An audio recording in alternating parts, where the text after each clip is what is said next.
to Can Unbox. It's been a while since I've been on here. I feel like I say that every time, but it usually is at least a few weeks before each video. Today I'm reviewing these. What's on my head?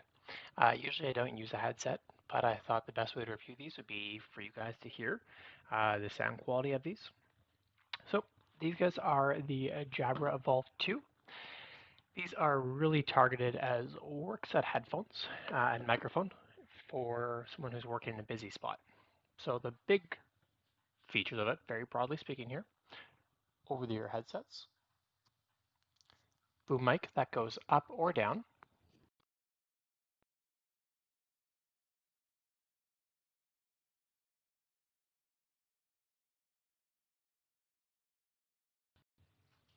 there we go, microphone that goes up or down, mute button on the side, microphones that are here if you're walking with it up, active noise cancellation, and hear through, which means that you can hear the environment around you. So I've been using these for about a month now, for about 7 hours a day on average. I'm working remotely currently, and previous I was using this little guy, 1-ear headset, no active noise canceling, an okay mic, not too comfortable though. These are quite a bit pricey. They are sitting around the $500 level to start with. These were about $50. So a huge difference in price here. What Jabra is targeting with these devices is they're targeting the clientele who both works a lot on the phone or via teleconferencing, and also a clientele who is going to use this for music at the same time. Or a corporation who has lots of money and just wants to buy something they know will work. One of the two. Now, if you're watching this, you probably aren't a corporation, so I'm going to keep my review focused on the end user or an average user. So let me start here. I'll give you the quick down low on it, and then I'll go into depth a little bit more after. The down low is if you're someone who wants a headset with active noise canceling and you work in telecommute lots, this is a good option. If you don't listen to music a lot, or you don't telecommute, likely not worth it. There's probably something with better value out there for you. This headset only gives you value if you're doing both. The reason why is you can buy a headset for music with similar quality for cheaper, and you can buy a work headset that has a similar quality mic for cheaper as well. Where this benefit comes in is if you want to combine them both together. Now, it is a work headset first, which means the biggest focus on it is the mic and the sound quality. The second piece is the music. Music playback is good. The active noise canceling is as good as competition with Bose or with Sony, or anyone else out there, but you can't customize the levels as much. So there's not as much customization in the range, and it doesn't sound quite as beautiful as a headset that's targeted just for music. Just like those headsets that often have a little clip for sound down here, don't give you the same quality for the sound. I'll run through the details with you. So first of all, they claim there's about a 37-hour battery life on these. I don't think it's quite that. I, without any issue, get through 3 full days of 7 hours of work, and I'll often use the headsets for about an hour after work as I go for a walk and listen to music. In doing that, I simply lift the boom arm up, and it looks like relatively normal headphones at that point. The microphone on it is a great quality.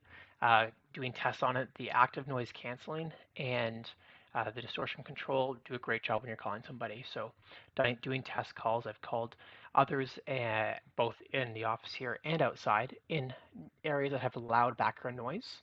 It successfully removes music from the background. That's about a restaurant level or what you would see in public. As long as you're not at a club, it will remove it. It removed passing car sounds. It removed car acceleration sounds for cars that are at a red light. It's going to remove anything basically that you wouldn't want in there. Now, if you're in a quiet environment, if you compare this to your normal cell phone, you're not going to see a difference in terms of voice quality. Its big benefit is removing the background sound. So again, if you're in a quiet environment and you're not taking many calls, probably not worth it for you. Just use your cell phone. The quality will be quite similar in the voice. Most cell phones these days, unless you're using an old one, have a wonderful mic on there that is quite good. Um, in terms of the boom arm, it goes up and down very easily. As you lower it, it auto mutes, which is very nice. Something you can adjust in the settings. And there's the mics here for when it's up, so you can still take calls while the boom arm's up if you don't feel like you want to have this out in public as you're walking around the streets. Comfort-wise, it's quite nice. It took me a few days to get this adjusted properly, so it sits not weighing down on the ears and not pulling up on the ears, but just perfectly on the head. I would say a week break-in period is what's reasonable for these. 8 hours of wearing this is no issue. At the end, it's nice to have fresh air on your ears because they are closed off mic that fully cover it. It can get a little warm, but again, I'm not, yanking these off the second I can. The sound quality I've talked about already. The microphone I've talked about already. Comfort we're good for. The other things that are important on here. This headset has a unique feature that I'll show you, and it's called a busy light. It's supposed to prevent people from distracting you. And I'll show you what it looks like. Look at that, it doesn't let me because of its limitations. So when you're on a call, it automatically turns on. And when you're on a video call, it automatically turns on. And there's red lights that are here. And this is where I have some issues with the headphone. It tries to be smart, so you don't have to do stuff, but in doing so, it removes a bit of user control. Right now, I have this headset connected to my computer and record my voice through a recorder app. Because I'm doing that, it doesn't recognize I'm on a call. It doesn't recognize I'm in like a video conferencing software. As such, I can't turn this light on or off. See? Generally, you can push these two buttons to the back and you'll manually turn on or off. But that's only if it recognizes you're in one of those states. If it doesn't, it's not going to work. And that leads to the second part. This can connect to two devices at once. Your computer, your cell phone, or I guess technically two computers if you wanted to. It's going to try to choose which one is active. It's going to choose the one that your cell phone first if you're on an active call, and then if you're not, it will then go over to the computer. As part of its battery saving method, it also tries to put itself in an idle mode when no sound is coming through. In doing so, when you start a project that has sound, you might lose a second or two to start. The benefit of this is it keeps the battery lasting a lot longer. It's essentially like a power saving mode without having to toggle on or off. The downside is if you're going to be listening to a video or music and you just start it, that first time you start a song, you're going to miss a second or two. Not really a big issue. I've never actually run into an issue with that. During video conferencing, when you connect into a video conference, usually you're waiting there for everyone else. And if you're watching music video or something like that, again, it's a second or two. It doesn't matter too much in my mind. It would be nice if that was a feature they could turn on or off in the settings in terms of the idle mode. It's not. It could be later on. There is an update over the air that you can do in the app, but it's not there right now. That's the biggest one.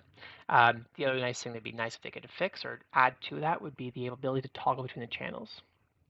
Sometimes it's nice to be able to choose if you have, for example, cell phone music on, and then a video conferencing call that comes in on your laptop, you have it plugged in, it might not choose the one you want. You might just want to have your face in the video conferencing software, but not actually have your mic listening to it. We've all been there. It'd be nice to have a toggle to choose. The manual way to do that is to unplug the dongle from your computer or to simply unconnect the device from your computer. In the app itself, you can change the frequencies to a decent amount, not as much as music prioritized headphones. Changing between the profiles, you can tell a difference, but it's not very large. Again, going back to the fact that these are really work first headphones. Active noise canceling on that, great. With them on, you really can't hear someone who's standing in front of you. You kind of have a pass-through on, which allows you to hear the sounds around you, and you can also, of course, have the noise canceling off. If you're someone who doesn't work full-time on a device, or you aren't always want to be connected in through headsets, probably again not the best for you. But I find overall it's a worthy purchase. I think if I broke these tomorrow, although it's expensive, I would go out and buy a second pair. But again, I think that's because of what I do for a living and how much I'm using these. If I was more an audiophile and liked listening to music to a more precise tune, it probably wouldn't be worth it. It's probably better to go down a level to a different microphone set for work, and then buy, a good quality music first headset. That's over the ear, of course. It is a good jump over the previous version of this. Again, the ANC is quite a big is quite good and active, and again comparable to other major brands. But really, it's up to you. It really is targeted to a prosumer user or a business user. It's not for every day. And you go on the website, you look at it, it's all about get a quote now, right? It's really targeted to those businesses.